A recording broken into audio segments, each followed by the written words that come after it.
अगला अध्याय कुरु की कथा, कुरुक्षेत्र का निर्माण प्रसंग और पृथुदक तीर्थ का महात्म्य। देवों के भी देव भगवान विष्णु ने कहा, उस तप्ती के गर्भ से मनुष्यों में श्रेष्ठ संवरण के द्वारा राज लक्षणों वाला एक पुत्र उत्पन्न हुआ। वह जात कर्म एवं संस्कारों से संस्कृत होकर इस प्रकार बढ़ने लगा जैसे घी की आहुति डालने में अग्नि बढ़ती है। देवगण मित्रा वरुण के पुत्र वशिष्ठ जी ने उसका चोल संस्कार कराया। 90 वर्ष में उसका उपनयन संस्कार हुआ। फिर वह श्रम क्रम से अध्ययन कर वेद तथा शास्त्रों का पारगामी विद्वान हो गया एवं 24 वर्षों में तो वह फिर सर्वज्ञ सा हो गया। पुरुष श्रेष्ठ संवरण का वह पुत्र इस भूभाग पर कुरु नाम से प्रसिद्ध हुआ। तब राजा कल्याणकारी अपने धार्मिक पुत्र को उपयुक्त अवस्था में आए हुए देखकर किसी उत्तम कुल में उसके विवाह का यत्न करने लगे। राजा ने कुरु के लिए सुंदर स्वरूप वाली सुदामा की पुत्री सौदामिनी को चुना और सुदामा राजा ने भी उसे कुरु को विधिवत प्रदान कर दिया। उस राजकुमारी को पाकर वह धर्म अर्थ का पालन करते हुए उस तवंगी अर्थात कृशांगी के साथ गाहस्थ धर्म में वैसे ही रहने लगा जैसे शची के साथ इंद्र दाम्पत्य जीवन व्यतीत करते हैं। इसके बाद बलवान राजा ने राज्यभार के वहन करने में, राज्यकाल संचालन में उसके समर्थ जानकर विधि पूर्वक युवराज पद पर अभिषिक्त कर दिया। तब पिता के द्वारा अपने राज्य पद पर अभिषिक्त होकर कुरु और इस पुत्र की भांति अपनी प्रजा का और पृथ्वी का पालन करने लगे। प्रजा और पृथ्वी के पालन में लगे वे राजकुमार कुरुक्षेत्रपाल तथा पशुपाल भी हुए। महाबली वे सर्वपालक एवं प्रजापालक भी हुए। फिर उन्होंने सोचा कि संसार में यश ही सर्वश्रेष्ठ वस्तु है, उसे प्राप्त करना चाहिए, क्योंकि जब तक संसार में कीर्ति भली भांति स्थित रहती है तब तक मनुष्य देवताओं के साथ निवास करता है। इस प्रकार यथार्थता का विचार कर वे राजा यश प्राप्ति के लिए समस्त पृथ्वी पर विचरण करने लगे। उसी सिलसिले में वे बलशाली राजा पवित्र द्वैतवन में पहुंचे और पूर्ण सुसंतुष्ट होकर उसके भीतर प्रविष्ट हो गए। प्रविष्ट होने के बाद राजा ने वहां पर पापनाशनी उस पवित्र सरस्वती नदी को देखा, जो पाकड़ वृक्ष से उत्पन्न ब्रह्मा जी की पुत्री है। वह हरिजिहा ब्रह्मापुत्री और सुदर्शन जननी नाम से प्रसिद्ध है। वह सुविस्तृत हद बड़ा ताल या झील में स्थित है। उसके तट पर करोड़ों तीर्थ हैं। उसके जल को देखते ही राजा को उसमें स्नान करने की इच्छा हुई। उन्होंने स्नान किया और बड़े प्रसन्न हुए। फिर वे उत्तर दिशा में स्थित ब्रह्मा की समंत पंचक वेदी पर गए। वह समंत पंचक नामक धर्म स्थान चारों ओर 5-5 योजन तक फैला हुआ है। देवताओं ने पूछा, पुरुषोत्तम, ब्रह्मा की कितनी वेदियां हैं, क्योंकि आपने इस सर्व पंचक वेदी को उत्तर वेदी कहा है। भगवान विष्णु बोले, लोकों के स्वामी ब्रह्मा जी की 5 वेदियां धर्म सेतु के सादृश हैं, जिन पर देवादिदेव विश्वेश्वर श्री शंभु ने यज्ञ किया था। प्रयाग मध्य वेदी है, गया पूर्व वेदी और अनंत फलदायिनी जगन्नाथपुरी दक्षिण वेदी है। इस प्रकार 3 कुंडों में अलंकृत पुष्कर क्षेत्र पश्चिम वेदी है और अपव्यय समंत पंचक उत्तर वेदी है। राजर्षि कुरु ने सोचा कि इस क्षेत्र को महाफलदायी करूंगा और यही समस्त मनोरथों की खेती करूंगा। अपने मन में इस प्रकार विचार करके वे राजाओं में शिरोमणि कुरु रथ से उतर पड़े और उन्होंने अपनी कीर्ति के लिए अनुपम स्थान का निर्माण किया। उस राजा ने सुवर्णमय हल बनवाकर उसमें शंकर जी के बैल एवं यमराज के पौंड्रक नामक भैंसे को नाथ कर स्वयं जोतने के लिए तैयार हुए। इस पर इंद्र ने उनके पास जाकर कहा, राजन, आप यहाँ यह क्या करने के लिए उद्यत हुए हैं? राजा बोला, मैं यहाँ तप, सत्य, क्षमा, दया, शौच, दान, योग और ब्रह्मचर्य इन अष्टांगों की खेती कर रहा हूँ। इस पर इंद्र उनसे बोले, नरेश्वर, आपने कृषि के लिए साधनभूत हल और बीज कहाँ से प्राप्त होंगे? यह कहते हुए उपहास कर इंद्र वहां से शीघ्र ही चले गए। इंद्र के चले जाने पर भी राजा प्रतिदिन हल लेकर चारों ओर 7 कोसों तक पृथ्वी जोतते रहे। तब मैंने उनसे जाकर कहा, कुरु, तुम यह क्या कर रहे हो? इस पर राजा ने कहा, मैं अष्टांग महाधर्मों की खेती कर रहा हूँ। और फिर मैंने उनसे पूछा, राजन, बीज कहाँ है? राजा ने कहा, बीज मेरे शरीर में है। मैंने उनसे कहा, उसे मुझे दे दो, मैं उसे बोऊंगा, तुम हल चलाना। तब राजा ने अपना दाहिना हाथ फैला दिया। फैलाए हुए हाथ को देखकर मैंने चक्र से शीघ्र ही उसके हजारों टुकड़े कर डाले और उन टुकड़ों को तुम देवताओं को दे दिया। उसके बाद राजा ने बाम बाहु दिया और उसे भी मैंने काट दिया। इस प्रकार उसने दोनों उरों को दिया, उन दोनों को भी मैंने काट दिया। तब उसने अपना मस्तक दिया, जिससे मैं उसके ऊपर प्रसन्न हो गया और कहा, मैं तुम्हें वर दूंगा। मेरा ऐसे कहने पर गुरु ने मुझसे वर मांगा। गुरु ने कहा, जितने स्थान को मैंने जोता है वह धर्म क्षेत्र हो जाए और यहाँ स्नान करने वालों तथा मरने वालों को महापुण्य की प्राप्ति हो। माधव, विभो, शंख चक्र गदाधारी हरिकेश, यहाँ किए गए उपवास, स्नान, दान, तप, हवन, यज्ञ आदि तथा इस श्रेष्ठ क्षेत्र में आपकी कृपा से अक्षय एवं महान फल देने वाले हों। हे पुंडरीकाक्ष, हे अच्युत, मेरे नाम के व्यंजक प्रकाशक, इस कुरुक्षेत्र में आप सभी देवताओं एवं शिव जी के साथ निवास करें।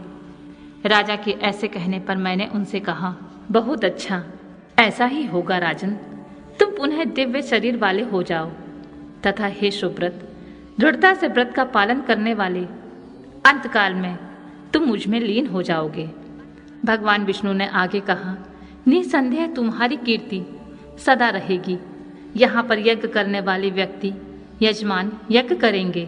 फिर उस क्षेत्र की रक्षा करने के लिए उन पुरुषोत्तम भगवान ने राजा को चंद्र नामक, यक्ष वसुकी नामक सर्प, शंख कुंकण नामक विद्याधर, सुकेशी नामक राक्षेश्वर, अजावन नामक राजा और महादेव नामक अग्नि को दे दिया।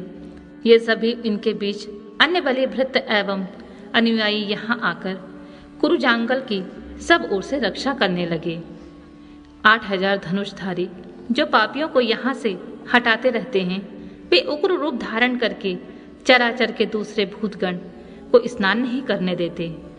उसी कुरुजांगल के मध्य पाप दूर करने वाला एवं अति पवित्र कल्याणकारी पृथुदक नामक तीर्थ है, जहाँ शुभ जल से पूर्ण एक पवित्र नदी पूर्व की ओर बहती है। इसे प्रपितामह ब्रह्मा ने सृष्टि के आदि में पृथ्वी, जल, अग्नि, पवन और आकाश आदि समस्त भूतों के साथ ही रचा था। महाबाहु ब्रह्मा ने पृथ्वी पर जिन महासमुद्रों, तीर्थों, नदियों, स्रोतों एवं सरोवरों की रचना की, उन सभी के जल उसमें एकत्र प्राप्त हैं। यहाँ से कुरुक्षेत्र और उसके सरोवर की महात्मा कहते हैं।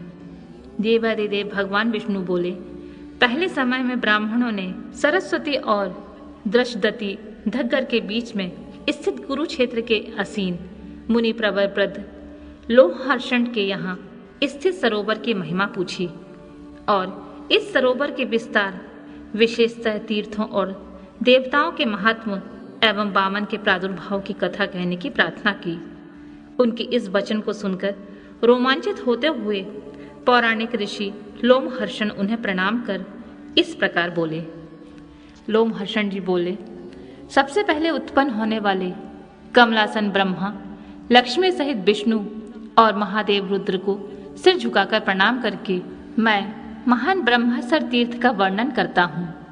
ब्रह्मा जी ने पहले कहा था कि यह सन्निहित सरोवर रंतुक नामक स्थान से लेकर औजस नामक स्थान तक तथा पावन से चतुर्मुख तक फैला हुआ है।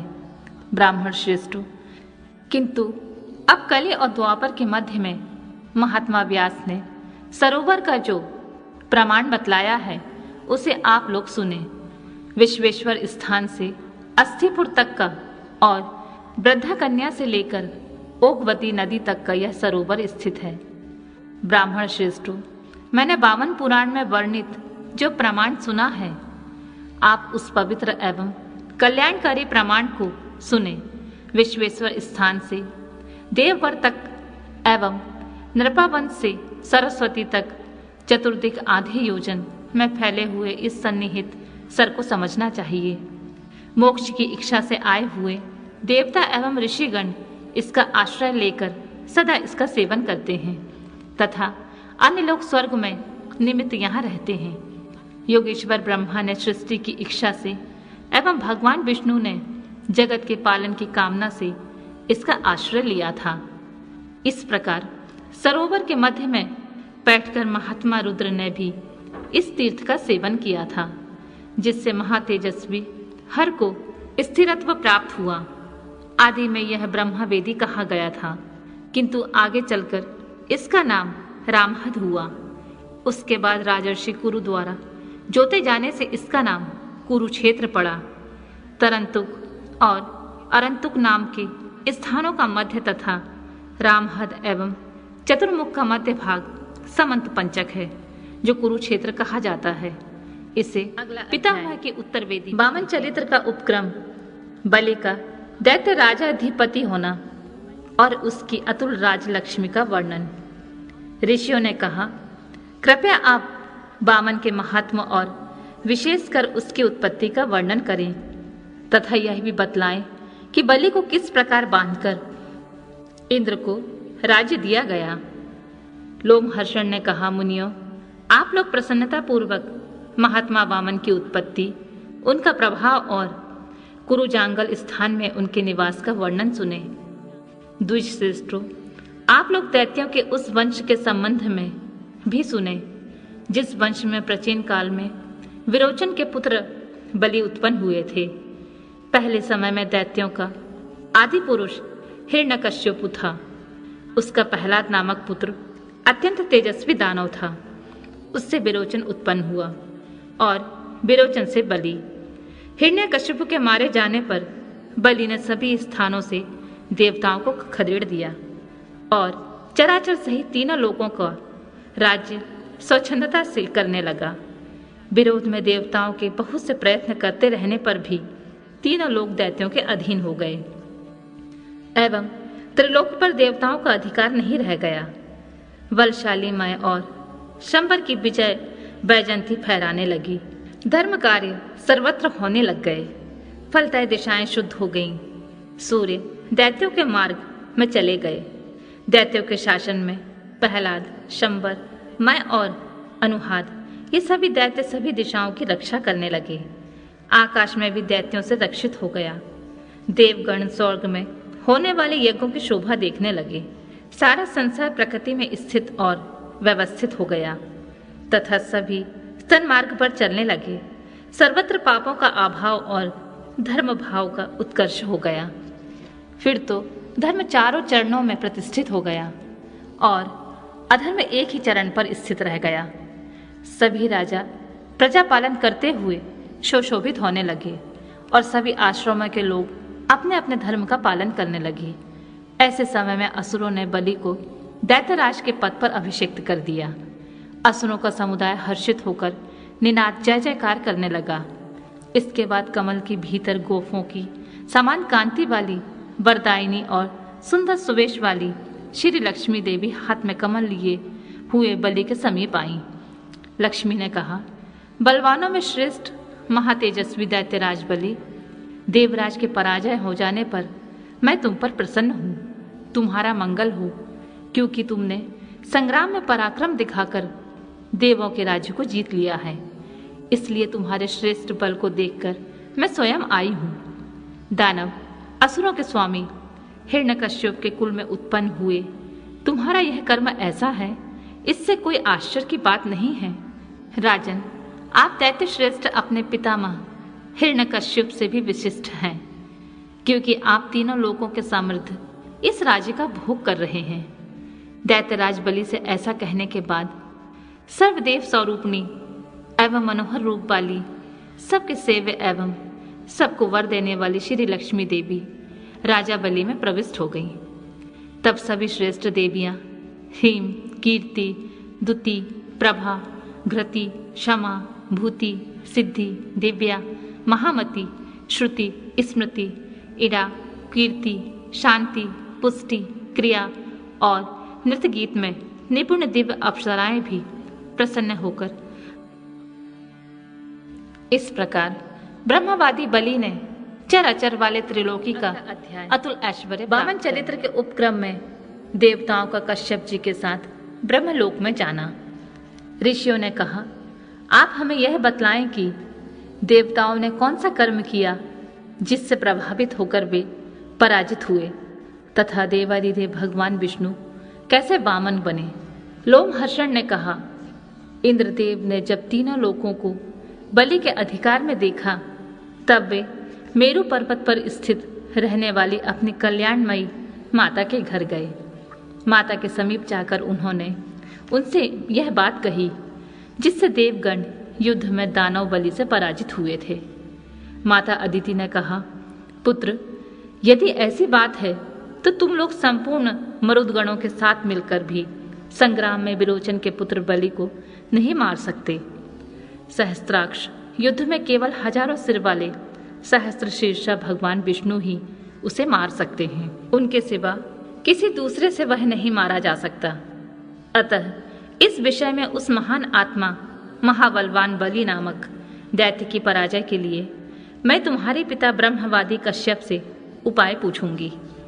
इस प्रकार माता अदिति के कहने पर सभी देवता उनके साथ कश्यप जी के पास पहुंच गए। वहां जाकर उन लोगों ने तपस्या के धनी मारीचि के पुत्र आद्य एवं दिव्य पुरुष देवताओं के गुरु ब्रह्मा तेज से दैत्यमान और अपने तेज से सूर्य के समान तेजस्वी अग्निशिखा की भांति दीप्त सन्यासी के रूप में तपयुक्त वलकल तथा मृग चर्म धारण किए हुए घी की गंध से अप्याचित वासित अग्नि के समान जलते हुए स्वाध्याय में लगे हुए मानव शरीरधारी अग्नि ही हो एवं ब्रह्मवादी सत्यवादी देवों तथा दानवों के गुरु अनुपम ब्रह्म तेज से पूर्ण एवं शोभा से दीप्त कश्यप जी को देखा। वे देवता के पिता श्री कश्यप जी सभी लोगों के रचने वाले श्रेष्ठ प्रजापति एवं आत्मभाव अर्थात आध्यात्म तत्व की विनज्ञता के विशिष्ट के कारण ऐसे लग रहे थे जैसे तीसरे प्रजापति ही हों। फिर अदिति के साथ समस्त देववीर उन्हें प्रणाम कर उनसे हाथ जोड़कर ऐसे बोले जैसे ब्रह्मा से उनके मानस पुत्र बोलते हैं। बलशाली दैत्यराज बलि युद्ध में इंद्र से अपराजय हो गया है, अतः हम देवों के सामर्थ्य की पुष्टि वृद्धि के लिए आप कल्याणकारी उपाय करें। उन पुरुषों की बात सुनकर लोगों को रचने वाले सामर्थ्यशाली कश्यप ने ब्रह्मलोक में जाने का विचार किया। फिर कश्यप ने कहा, इंद्र, हम सभी अपनी पराजय की बात ब्रह्मा जी से कहने के लिए तैयार होकर उनके परम अद्भुत लोक को चलें। कश्यप के इस प्रकार कहने पर अदिति के साथ कश्यप के आश्रम में आए हुए सभी देवताओं ने महर्षि गणों से सेवित ब्रह्म सदन की ओर प्रस्थान किया। यथा योगी इच्छा के अनुसार चलने वाले दिव्य यानों से महाबली एवं तेजस्वी वे सभी देवता क्षण मात्र में ही ब्रह्मलोक में पहुंच गए और तब वे लोग तपोराशि अव्यय ब्रह्मा जी को देखने की इच्छा करते हुए ब्रह्मा की विशाल परम श्रेष्ठ सभा में पहुंचे। वे भ्रमरों के गुंजार से गुंजित, सामगान से मुखरित, कल्याण की विधायिका और शत्रुओं का विनाश करने वाली उस सभा को देखकर प्रसन्न हो गए। उस स्थान पर उन श्रेष्ठ देवगणों ने विस्तृत विशाल अनेक कर्मानुष्ठानों के समय श्रेष्ठ ऋग्वेदियों के द्वारा कर्म पदादि वेद पढ़ने की विशिष्ट शैलियों से उच्चारित ऋचाओं वेद मंत्रों को सुना। वह सभा यज्ञ विद्याओं के ज्ञाता एवं पदक्रम प्रभृति वेद पाठ के ज्ञान वाले परमर्षियों के उच्चारण की ध्वनि से प्रतिध्वनित हो रही थी। देवों ने वहां यज्ञ के ज्ञाताओं, शिक्षाविदों और वेद मंत्रों के अर्थ जानने वाले, समस्त विद्याओं में पारंगत द्विजों एवं श्रेष्ठ लोकायतिकों की द्वारा उच्चारित स्वर को भी सुना। कश्यप के पुत्रों ने वहां सर्वत्र नियम पूर्वक तीर्थ व्रत को धारण करने वाले, जप होम करने में लगे हुए श्रेष्ठ विप्रों को देखा। उसी सभा में लोक पितामह ब्रह्मा विराजमान थे। सभा में वेद माया विद्या से संपन्न सुरों एवं असुरों के गुरु श्रीमान ब्रह्मा जी भी उपस्थित थे। प्रजापतिगण उन प्रभुता संपन्न प्रभु की उपासना कर रहे थे। द्विजतमो दक्ष, प्रचेता, पुलह, मारीचि, भृगु, अत्रि, वशिष्ठ, गौतम और नारद एवं सभी विद्याएं, आकाश, वायु, तेज, जल, पृथ्वी, शब्द, स्पर्श, रूप, रस और गंध एवं प्रकृति, विकृति, अन्यान महत्व कारण, अंगों एवं उपांगों के साथ चारों वेद और लोकपति नीति यज्ञ संकल्प प्राण, ये तथा अन्यान देव, ऋषि, भूत, तत्वादि ब्रह्मा की उपासना कर रहे थे। द्विज श्रेष्ठों, अर्थ, धर्म, काम, क्रोध, हर्ष, शुक्र, बृहस्पति, संवर्त, बुध, शनिश्चर और राहु आदि सभी ग्रह भी वहां यथास्थान बैठे थे। मरुदगण, विश्वकर्मा, वसु, सूर्य, चंद्रमा, दिन, रात्रि, पक्ष, मास तथा 6 ऋतुएं भी वहां उपस्थित थीं। धार्मिकों में श्रेष्ठ कश्यप ने अपने पुत्र देवताओं के साथ ब्रह्मा जी की उन सर्व मनोरथमयी, सर्व तेजोमयी, दिव्य एवं ब्रह्मर्षि गणों से सेवित तथा ब्रह्म विचारमयी सरस्वती एवं लक्ष्मी से सेवित, अचिंत्य तथा खिन्नता से रहित सभा में प्रवेश किया। तब उनके साथ गए सभी देवताओं ने श्रेष्ठ आसन पर विराजमान ब्रह्मा जी को देखा और उन्हें ब्रह्मर्षियों के साथ झुककर सिर से प्रणाम किया। नियम का पालन करने वाले वे सभी परमात्मा के चरणों में प्रणाम करके संपूर्ण पापों से मुक्त होकर निर्मल एवं शांत हो गए। फिर महान तेजस्वी देवेश्वर ब्रह्मा ने कश्यप के साथ आए हुए उन सभी देवताओं को देखकर वामन चरित्र के संदर्भ में ब्रह्मा जी का उपदेश तथा तदनुसार देवों का श्वेत द्वीप में तपस्या करना। ब्रह्मा जी ने कहा, महाबलशाली देवगण, आप लोग जिस उद्देश्य से यहाँ आए हैं उसके विषय में मैं पहले से ही सोच रहा हूँ। सुरश्रेष्ठ, आप लोगों को जो अभिलाषा है वह पूर्ण होकर रहेगा। दानवों में प्रधान बलि को पराजित करने वाले एवं विश्व को रचने वाले परमात्मा न केवल आप सब देवों के प्रत्युत हमारे ही सहारे हैं, वे तीनों लोकों के स्वामी तथा देवों के भी शासक हैं। इन्हें ही सनातन आदि देव भी कहते हैं। उन महान आत्मा सनातन आदि देव को देवता आदि कोई भी वास्तव रूप में नहीं जानते हैं। वे कौन हैं? परंतु वे पुरुषोत्तम समस्त देवों को, मुझे तथा श्रुति, वेद एवं समस्त विश्व को जानते हैं। संसार के समस्त क्रियाकलाप उनकी जानकारी में ही होते हैं। वे सर्वज्ञ हैं।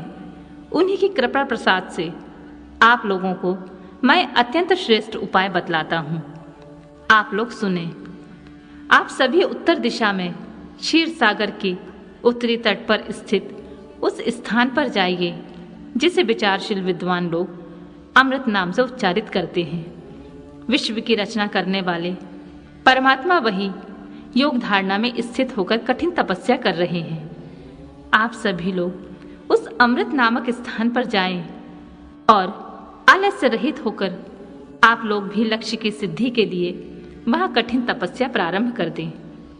जब आप लोग वहां जाकर कठिन तपस्या करने लगेंगे तब ग्रीष्म के अंत में देवादिदेव की शब्द रूपणी स्निग्ध गंभीर ध्वनि वाली, प्रेम से भरी हुई शुद्ध और स्पष्ट अक्षरों से युक्त मनोहर एवं निर्भयता की सूचना देने वाली, सर्वदा मंगलमयी उच्च स्वर से अध्ययन करने वाली, ब्रह्मवादियों की वाणी के समान स्पष्ट उत्तम संस्कारों से युक्त, दिव्य सत्य स्वरूपनी, सत्यता की ओर उन्मुख होने के लिए प्रेरणा देने वाली और पापों को नष्ट करने वाली, जल से पूर्ण मेघ के गर्जन के समान गंभीर वाणी को सुनेंगे।